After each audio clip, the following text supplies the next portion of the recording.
Puji Tuhan, Bapak Ibu Saudara terkasih di dalam Tuhan, kita berjumpa lagi dan kita mau bersyukur kepada Tuhan.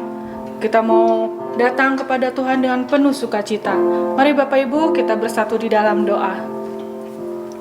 Bapa kami yang bertata dalam kerajaan surga, kami mengucap syukur Tuhan buat kesempatan yang Kau berikan kepada kami. Kami masih boleh Tuhan untuk datang bertemu muka dengan Engkau ya Bapa. Mari Tuhan Yesus Engkau tolong setiap kami, rumah tangga demi rumah tangga, pribadi lepas pribadi Tuhan, yang datang padamu pagi hari ini Tuhan. Kami bersyukur kami boleh diberi kesempatan. Mari Tuhan Kau tolong ibadah kami dari awal sampai pada akhirnya. Hanya di dalam nama Tuhan Yesus Kristus kami sudah berdoa. Haleluya, amin. Bapak Ibu yang terkasih dalam Tuhan, mari kita sama-sama angkat satu pujian. Kita mau katakan pujian dan syukurku kubawa kepadamu. Haleluya.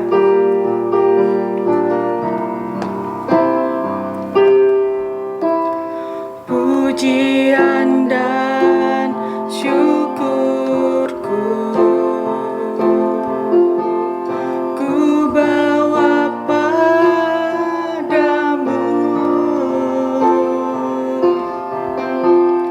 dengan rendah hati ku persembahkan.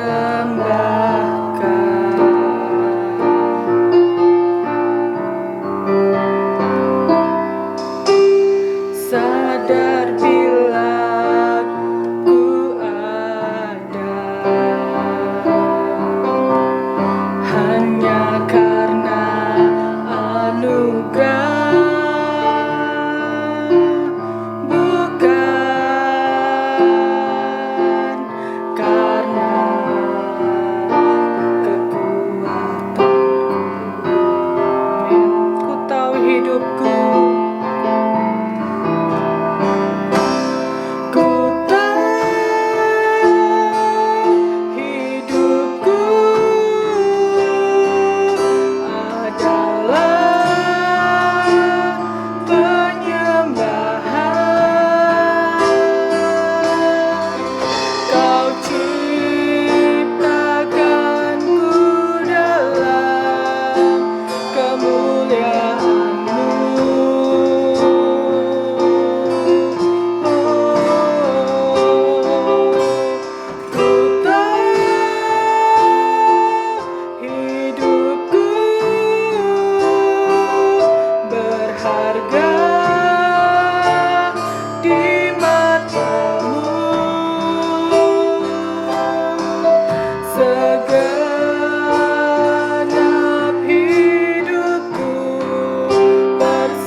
ini pujian dan syukurku, pujian dan syukurku ku bawa padamu,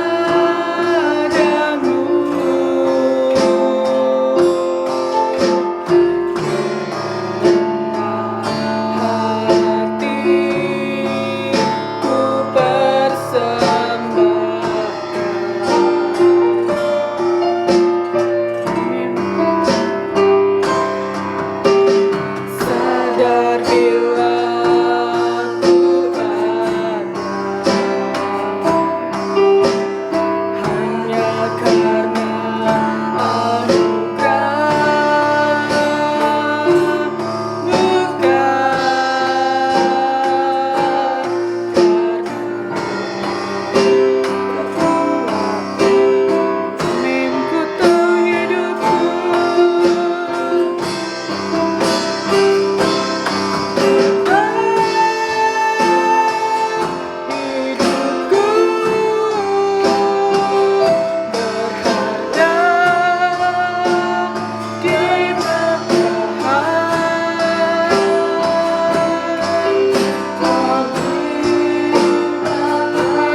Bapa yang baik, begitu mengasihi kita. Untuk itu, kita patut bersyukur. Kita memuji Tuhan lebih lagi. Kita angkat satu pujian, segala puji syukur hanya bagi-Mu Tuhan.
Dalam Tuhan, Tuhan Yesus begitu baik buat kita. Tak pernah berakhir kasih Tuhan dalam kehidupan kita. Mari kita sama-sama bangkit berdiri, kita angkat satu pujian lagi. Tiada berkesudahan kasih setiamu Tuhan.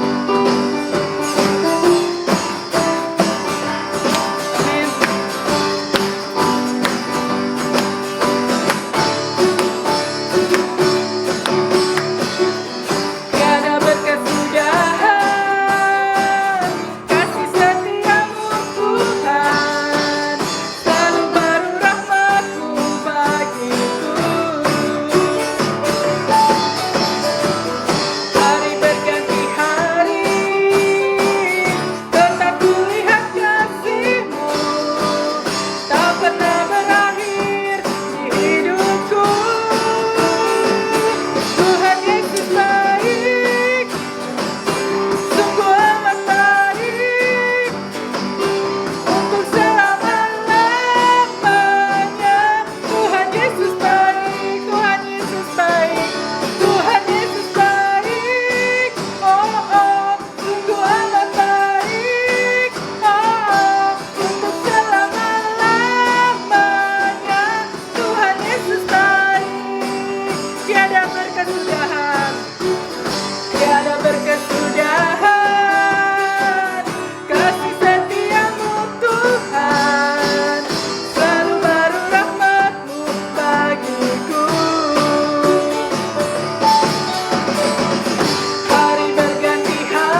Bapak, Ibu, Saudara kasih semua. Hari Bapak Ibu, kita mau siapkan hati kita untuk kita menerima kebenaran firman Tuhan. Haleluya. Bapak, kami mengucap syukur Tuhan buat segala kebaikan Tuhan dalam kehidupan kami. Hari-hari kami Tuhan, Engkau yang memimpin kami, Engkau yang menyertai kehidupan kami Tuhan. Kami tidak tahu Tuhan, kami tidak akan kuat tanpa Engkau beserta dengan kami Tuhan. Pimpin langkah kami setiap waktu Bapa. Biarlah kami boleh berjalan dalam roh-Mu. Karena tanpa kasih setia Tuhan, tanpa kasih karunia Tuhan, kami tidak akan mampu. Tapi kami yakin dan percaya Tuhan, saat ini Tuhan, Engkau melawat setiap kami, setiap rumah tangga demi rumah tangga, pribadi lepas pribadi Tuhan. Biarkan kuasa-Mu bekerja ya Tuhan. Pujian dan penyembahan yang kami naikkan, Engkau layakkan ya Tuhan. Terima kasih Tuhan. Kami tahu Engkau memegang tangan kami Tuhan. Terima kasih Yesus. Haleluya Yesus, terima kasih. Terima kasih Tuhan. Haleluya. Terima kasih Yesus. Bila Engkau tak besertaku, ku tak mau berjalan. Ku perlu Tuhan, pimpin langkahku dengan kasih karunia-Mu. Pimpin langkahku setiap waktu, berjalan dalam roh-Mu. Nyatakan Tuhan kemuliaan-Mu, dan berjalanlah denganku. Mari sama-sama angkat pujian ini dengan iman-Mu. Engkau tak besertaku,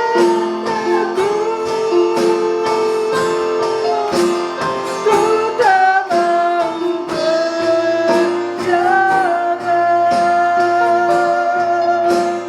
Ku perlu Tuhan, pimpin langkahku dengan kasih karunia-Mu. Pimpin langkahku setiap waktu, berjalan dalam roh-Mu. Nyatakan Tuhan kemuliaan-Mu, dan berjalanlah denganku. Bila Engkau tak besertaku,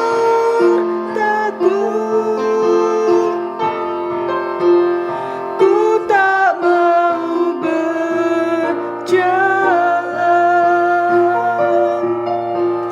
Ku perlu Tuhan, pimpin langkahku dengan kasih karunia-Mu. Pimpin langkahku setiap waktu, berjalan dalam roh-Mu. Nyatakan Tuhan kemuliaan-Mu, dan berjalanlah denganku. Bila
tetap beserta dengan kami Tuhan. Kami tidak mau berjalan Tuhan, karena kami punya Tuhan Yesus yang memberikan kami kekuatan. Mari Tuhan, berjalanlah bersama-sama dengan kami. Pegang tangan kami Tuhan. Mari Engkau nyatakan setiap karya-Mu yang luar biasa dalam kehidupan kami Tuhan. Pimpin langkah kami dengan kasih karunia-Mu Tuhan. Terima kasih Yesus. Kami percaya Allah, saat ini Engkau sedang melawat setiap pribadi lepas pribadi. Yang sakit Engkau sembuhkan Tuhan. Yang kuat, yang lemah Engkau kuatkan. Yang sedang berputus asa, saat ini Engkau menjamah di dalam nama Yesus.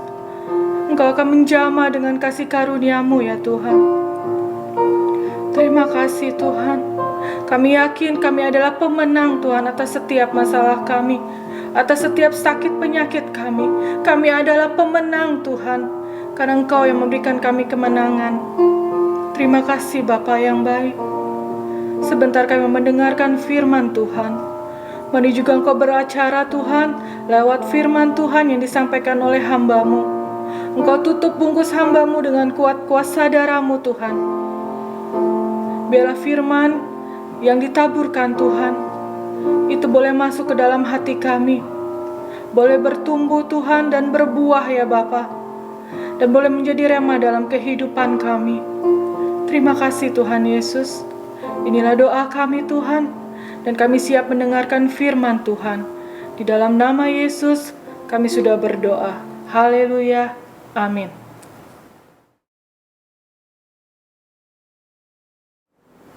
Saudara-saudaraku yang dikasihi Tuhan, hari ini kita masih akan belajar tentang kesetiaan Tuhan.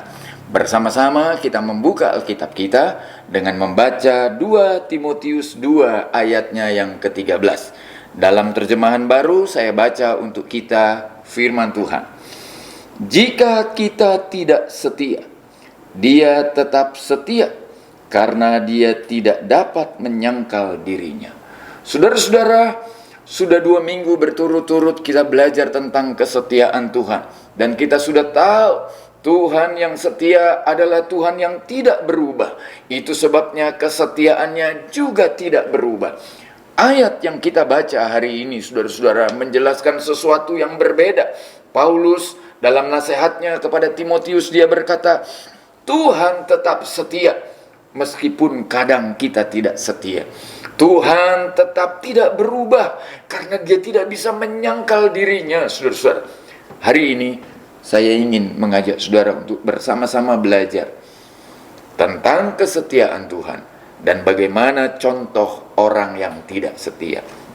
Saudara-saudara, di dalam perjanjian lama yang juga kemudian tokoh ini dikutip dalam perjanjian baru oleh Yesus, kita bertemu dengan tokoh yang bernama Yunus. Kitab Yunus, saudaraku, adalah kitab yang istimewa. Mengapa? Sekalipun dia 4 pasal saja, tetapi isinya sangat-sangat luar biasa. Nah, secara ringkas, saya mau menjelaskan kepada saudara seperti ini. Yang pertama, saudaraku, Yunus adalah nabi yang berubah seti. Dalam Yunus pasal 1, ayat 1 sampai ayatnya yang ketiga, saya baca kalimat firman Tuhan untuk kita. Datanglah firman Tuhan kepada Yunus bin Amittai demikian. Bangunlah, pergilah ke Nineve, kota yang besar itu. Berserulah terhadap mereka, karena kejahatannya telah sampai kepadaku. Tetapi Yunus bersiap untuk melarikan diri ke Tarsis, jauh dari hadapan Tuhan. Saudaraku, inilah bukti dari seorang yang bernama Yunus. Secara khusus Tuhan berfirman kepadanya. Secara khusus Tuhan menyampaikan pesannya bahwa kejahatan orang-orang Niniwe itu sudah begitu memuncak dan sampai ke hadirat Tuhan. Itu sebabnya Tuhan mengutus seorang yang bernama Yunus untuk membuat orang-orang Niniwe ini bertobat, atau kalau tidak orang-orang Niniwe ini akan dihukum. Memang nabi-nabi di Israel adalah nabi-nabi yang sangat khusus, saudaraku. Ada nabi yang hanya khusus melayani di Israel saja, tetapi ada nabi juga yang dikhususkan Tuhan untuk melayani bangsa-bangsa lain. Yunus adalah pengecualiannya, karena dia diminta oleh Tuhan, dia disuruh Tuhan untuk melayani di Niniwe.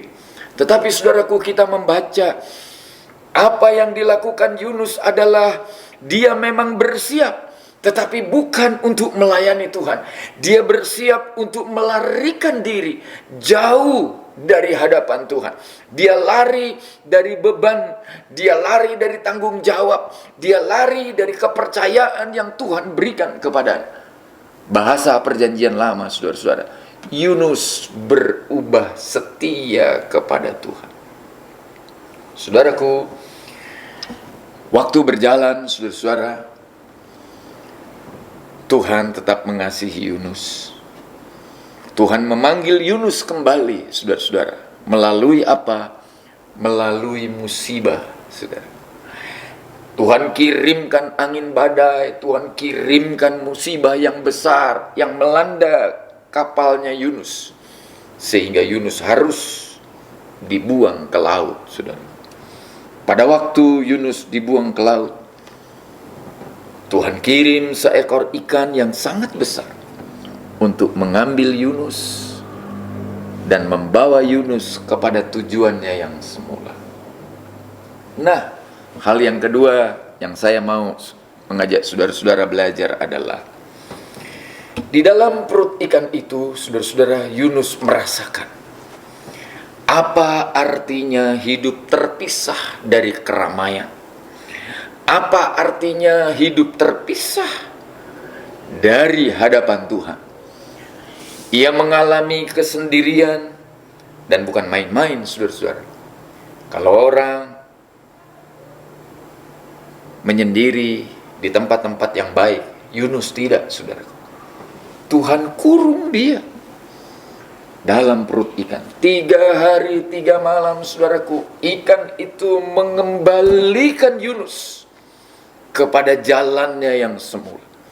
Itu sebabnya, saudara-saudara, dalam pasalnya yang kedua kitab Yunus, kita membaca bagaimana seorang Yunus berdoa, seorang Yunus mohon pengampunan, seorang Yunus bertobat dan kembali kepada Tuhan, saudara-saudara.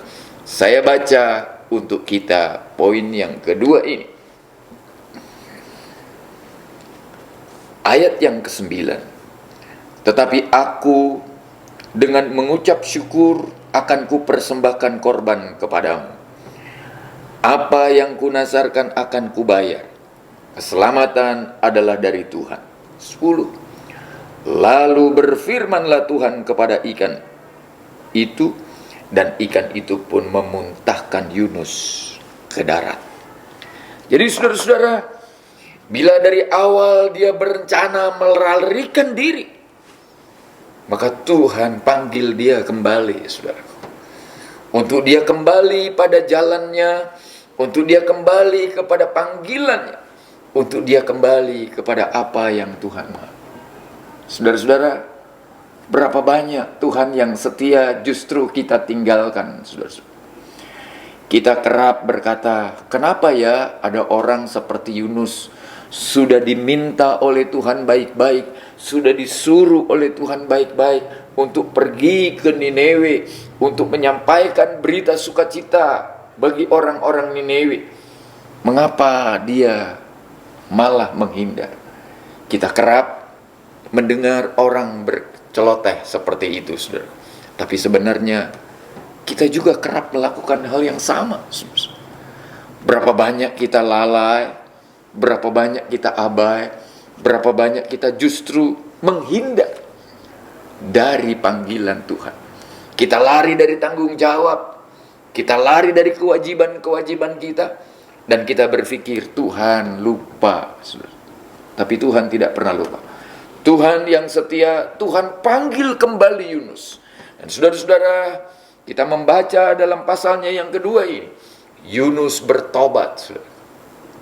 Dan atas perintah Tuhan, maka Tuhan menyuruh ikan itu memuntahkan Yunus ke darat. Tanpa Yunus tahu, saudaraku, itulah daratan Niniwi. Saudara-saudara, hari ini ketika Tuhan pisahkan kita dari keramaian, ketika Tuhan pisahkan kita untuk harus bekerja dari rumah, ketika Tuhan pisahkan kita untuk kita berkonsentrasi penuh dari kejauhan, saudara-saudara, untuk kita tidak beribadah dulu bersama-sama, saudara. Apa pesan Tuhan yang saudara tahu? Apa pesan Tuhan yang saudara dapat? Kalau Yunus sadar bahwa dia harus kembali, Yunus sadar bahwa dia harus bertobat, Yunus sadar bahwa ia perlu Tuhan yang menjadi sumber keselamatannya. Maka saya berharap, saudaraku, pada bagian yang kedua ini, kita juga kembali berharap kepada Tuhan. Saya ajak saudara sekarang untuk memeriksa bagian yang ketiga. Saudara-saudara, bagian yang ketiga itu ada di pasalnya yang ketiga. Saya baca untuk kita. Datanglah firman Tuhan kepada Yunus untuk kedua kalinya. Demikian. Bangunlah, pergilah ke Niniwe, kota yang besar itu, dan sampaikanlah kepadanya seruan yang kufirmankan kepadamu.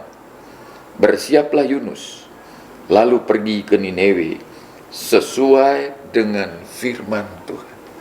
Saudaraku, kali ini Yunus menurut, kali ini Yunus ikut, kali ini Yunus taat, kali ini Yunus patuh.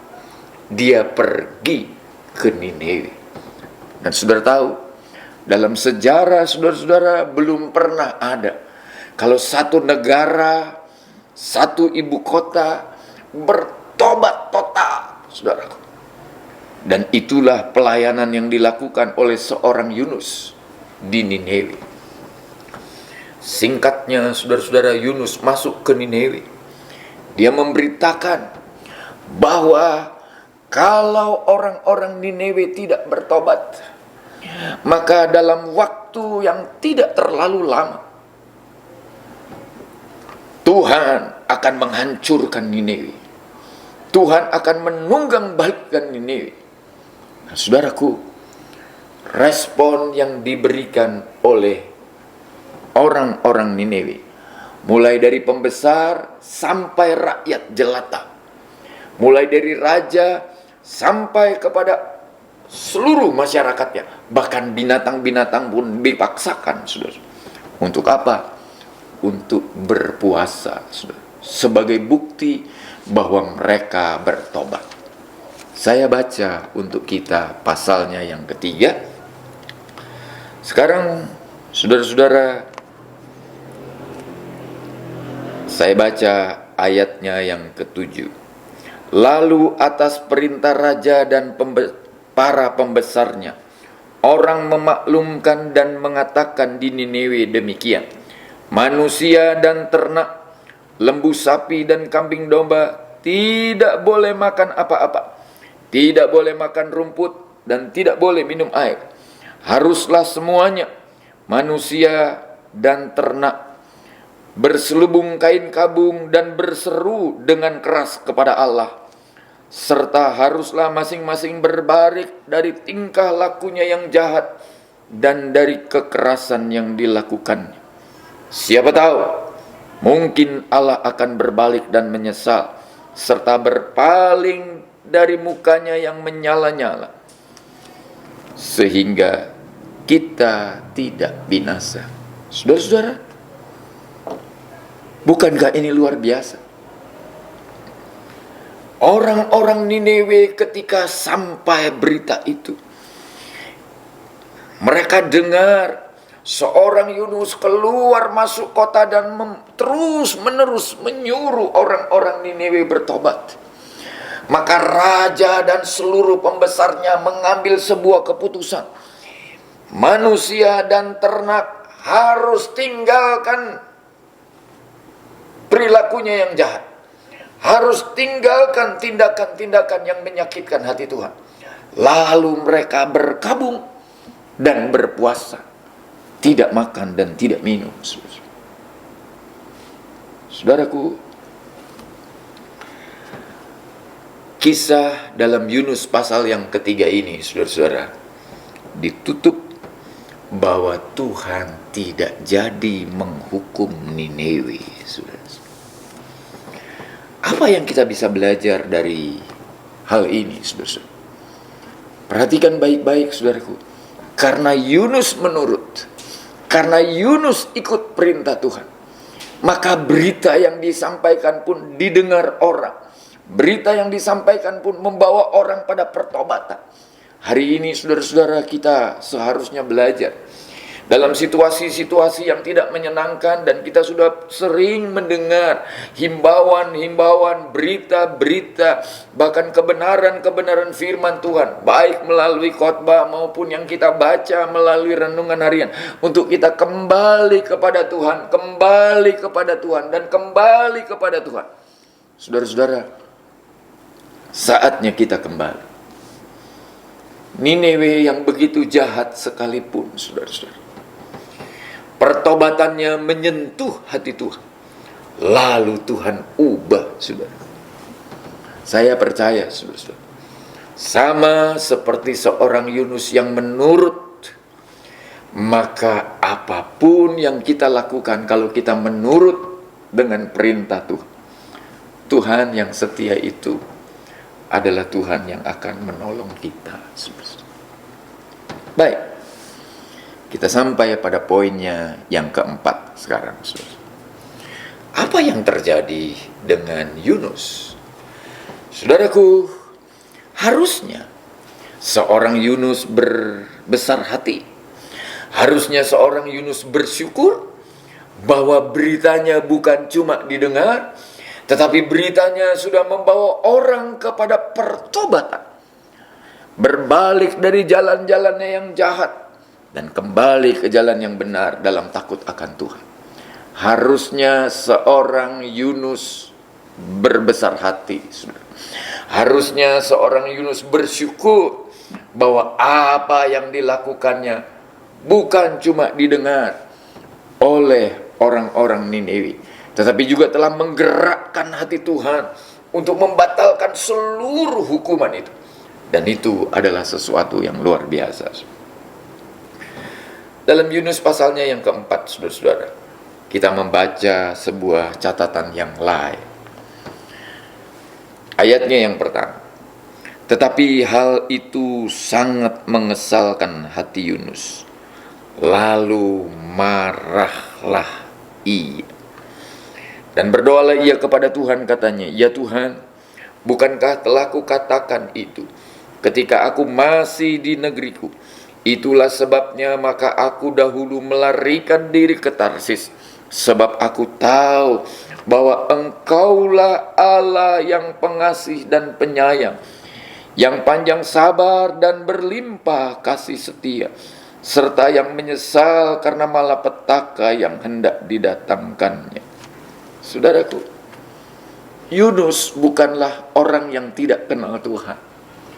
Yunus bukanlah orang yang tidak tahu siapa itu Tuhan. Sebaliknya, saudara-saudara, Yunus adalah orang yang paham benar. Yunus adalah orang yang mengerti benar siapa Tuhan yang sudah memanggil dia untuk dia melayani, yang sudah menjadikannya menjadi seorang nabi. Yunus tahu, saudara. Dan itu sebabnya, saudara-saudara, pertobatan orang-orang Niniwe mengesalkan hati Yunus, saudara-saudara. Karena Tuhan tidak jadi menghukum. Karena Tuhan tidak jadi menjatuhkan penghukuman atas Niniwe.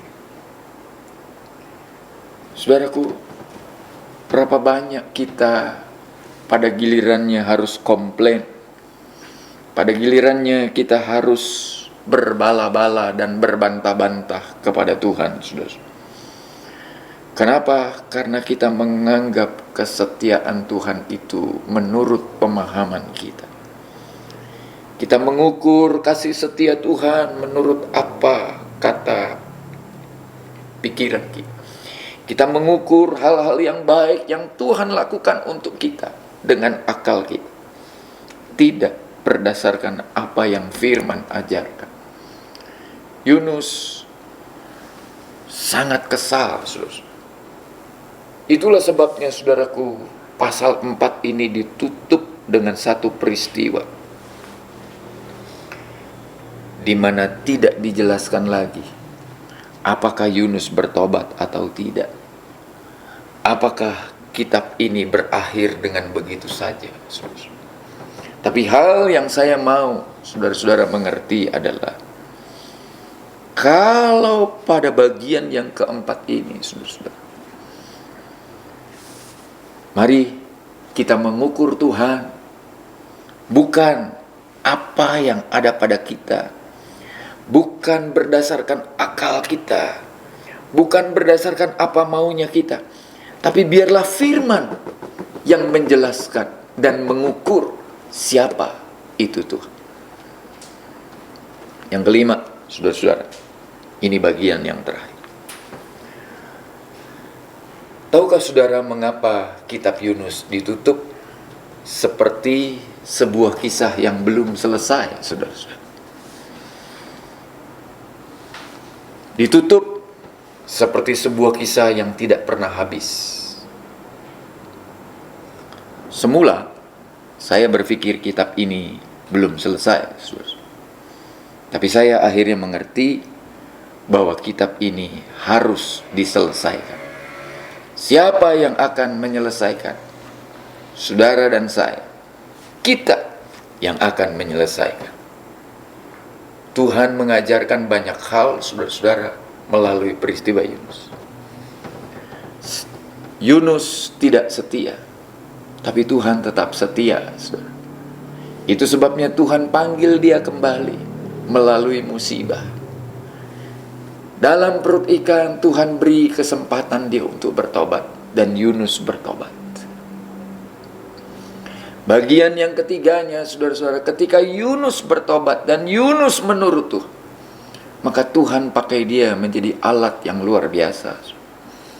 Tapi waktu kita sampai pada bagian yang keempat, saudara-saudara, penyakitnya Yunus kambuh lagi, saudara. Dia komplain. Dia komplain bukan karena dia tidak tahu siapa itu Tuhan. Dia komplain bukan karena dia tidak tahu siapa itu firman. Tapi dia punya hati yang agar orang-orang Niniwe dihancurkan. Tuhan tidak seperti itu, saudara. Yang kelima, saudara, kisah ini dibiarkan selesai dengan begitu saja, saudara. Karena kisah ini mau menawarkan kepada kita, sama seperti ayat teks yang tadi kita baca, sekalipun kita tidak setia, Tuhan tetap setia, karena dia tidak bisa meninggali diri. Keputusan hari ini ada di tangan kita, saudara. Tuhan tetap setia, dan dia selalu membuka kesempatan dan memberi diri untuk kita kembali kepadanya. Bagian yang kelima ini, saudara-saudara, adalah bagian yang penting untuk kita bersikap sekarang. Apakah kita akan terus-menerus hidup berbantah-bantah, hidup dengan tidak setia, hidup dengan teguran-teguran yang keras, atau kita akan berlaku seperti orang-orang Niniwe yang sekali diberitahu, sekali diingatkan Tuhan, sekali ditegur Tuhan, mulai dari pembesarnya sampai rakyat jelatanya, semuanya bertobat. Doa saya kepada Tuhan, saudara-saudara, hari ini ketika kita belajar Tuhan yang setia itu, kita juga akan menjadi orang-orang yang setia kepada Tuhan. Mari tundukkan kepala dan kita berdoa.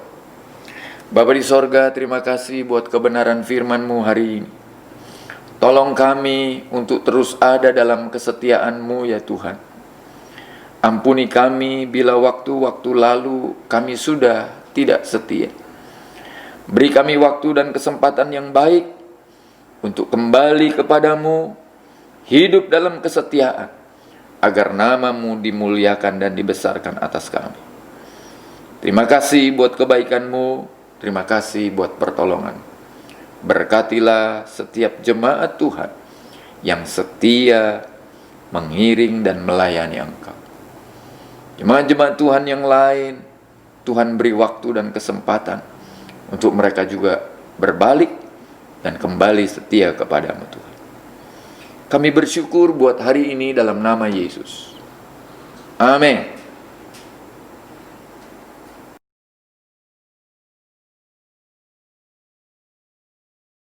Saudara-saudaraku yang dikasihi Tuhan, mari sama-sama kita berdiri dan kita akan mengakhiri ibadah kita dengan sebuah pujian.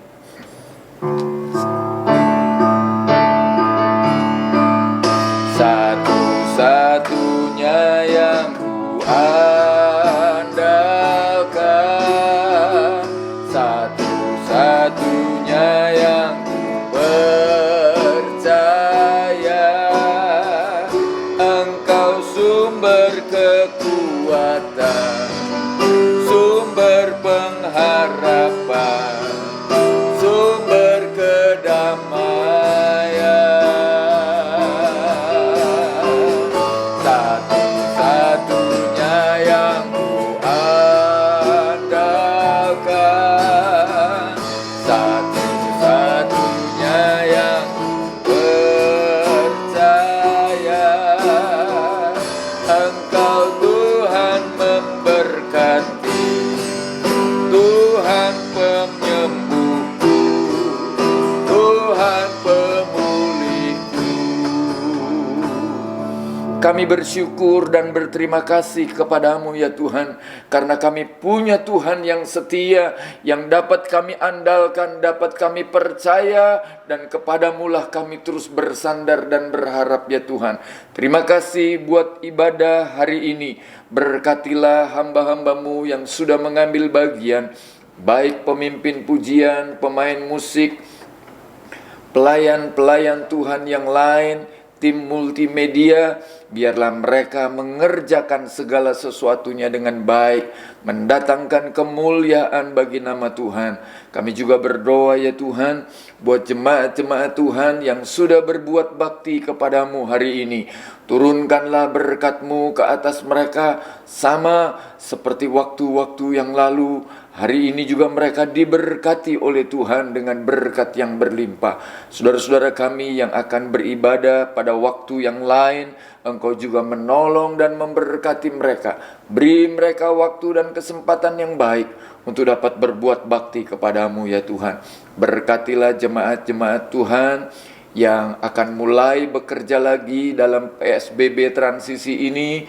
Tuhan kiranya menolong mereka dimanapun Tuhan mempercayakan anak-anak-Mu, di kantor-kantor, di toko-toko, di pasar-pasar, di warung-warung, bahkan Tuhan di kantor perbankan sekalipun, Engkau ada bersama-sama dengan mereka ya Tuhan.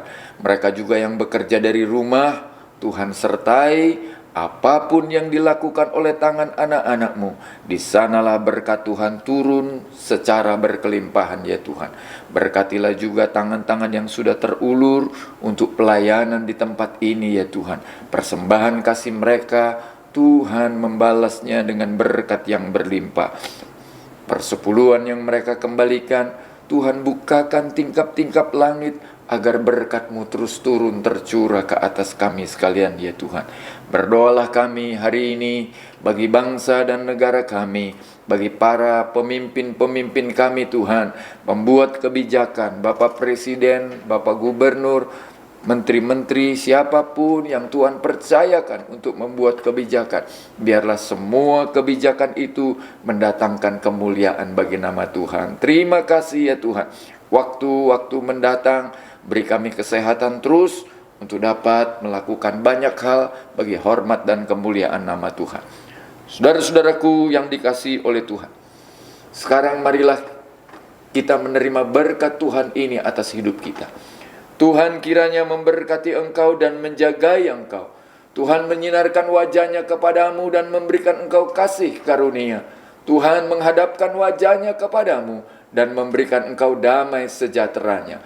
Di dalam nama Allah, Bapa, Putra, dan Roh Kudus, yaitu Tuhan Yesus Kristus, kami terima berkat-Mu dan kami selesaikan ibadah kami hari ini. Terima kasih ya Tuhan.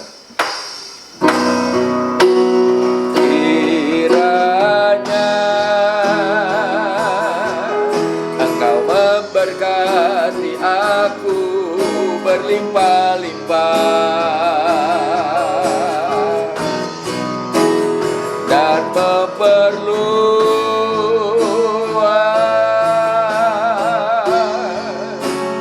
daerahku,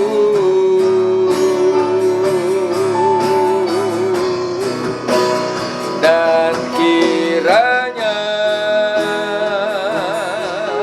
tangan-Mu menyertai aku dan melindungi aku daripada malapetaka, sehingga kesakitan tidak menimpa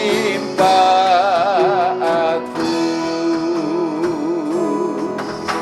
Amin. Tuhan memberkati kita semua.